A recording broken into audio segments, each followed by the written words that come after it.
Hello, good morning, welcome back to my channel. তোমরা সবাই কেমন আছো? আশা করি তোমরা সবাই অনেক ভালো আছো, আর আমিও বেশ ভালো আছি। দেখো, আজকেও কিন্তু আমি মাঠে চলে এসেছি, কারণ ঘরে একদম নেটওয়ার্ক নেই, সেই কারণে ভিডিও আপলোডের জন্য চলে এসেছি। 3-4টে ভিডিও জমে গেছে, তো ভাবলাম যে না, আমি আপলোডটা করেই আসি একবারে সব ভিডিওগুলো। প্লাস আমার ফোনে আপডেট দিয়েছে, আপডেটটাও করিয়ে একেবারে ফিরবো। তো তোমরা পুরো ভিডিওটা দেখতে থাকো, আশা করি তোমাদের ভিডিওটা দেখতে অনেক ভালো লাগবে।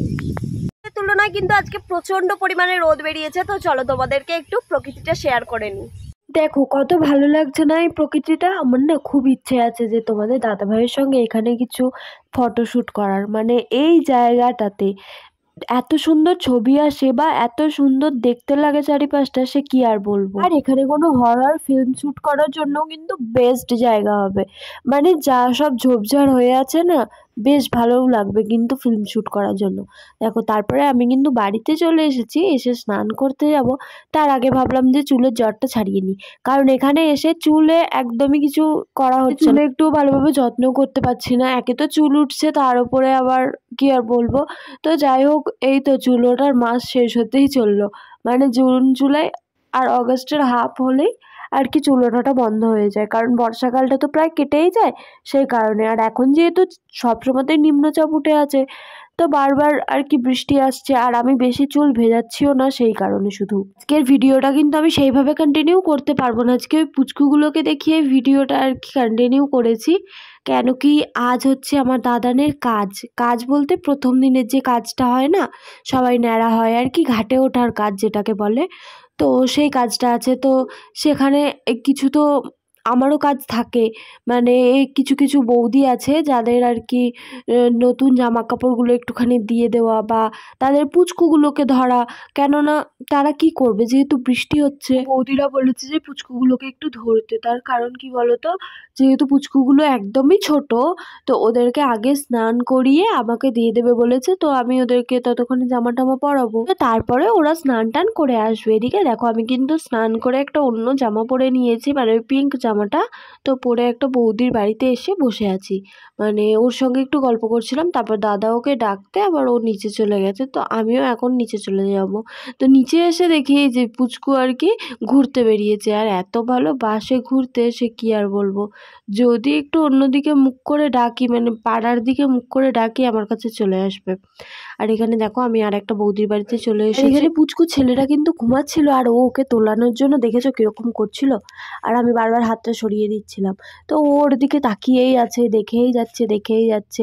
মানে বেশ ভালো লাগে, দুটো বাচ্চা এরকম যদি একসঙ্গে থাকে না, খুব ভালো লাগে। এদিকে দেখো, পুচকুগুলোকে কিন্তু স্নান করিয়ে নতুন জামা কাপড় পরিয়ে একদম দিয়ে দিয়েছে। তো আমি প্যান্ট পরিয়ে ফেলেছিলাম, তারপরে বৌদি বললো ওকে প্যাম্পাস পরাতে।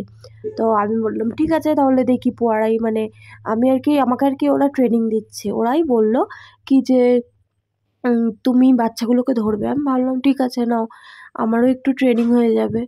তো সেই কারণে আর কি এগুলো করাটা কিন্তু শেখাটা ভালো। সত্যি কথা বলতে না, আমার বাচ্চাদেরকে খুব ভালো লাগে, মানে এতটা পরিমাণে ভালো লাগে সে কি আর বলবো। তো সেই কারণেই আর কি ওদের সঙ্গে টাইম কাটাতে আমার যেন বেশি ভালো লাগে, মানে বড় কারোর সঙ্গে গল্প করার থেকে।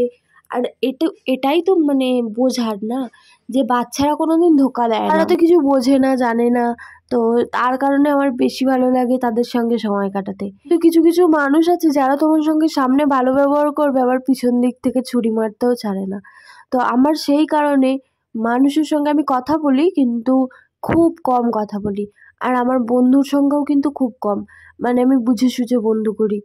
কেন কি আমার খুব ভয় লাগে, যদি সে চিট করে, কষ্টটা তো সেই আমি পাবো, তাই না? আর সত্যি বলবো, বন্ধু করে কষ্ট পাবো, বা তার সঙ্গে মিশে কদিন ঘুরে বেরিয়ে আনন্দ করে মজা করে কষ্ট পাওয়ার থেকে একা থাকা মনে হয় অনেক ভালো।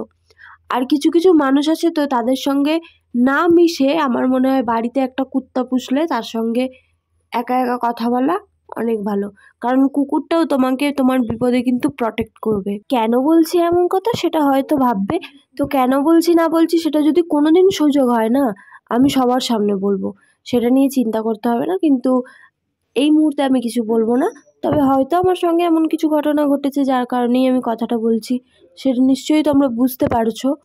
তো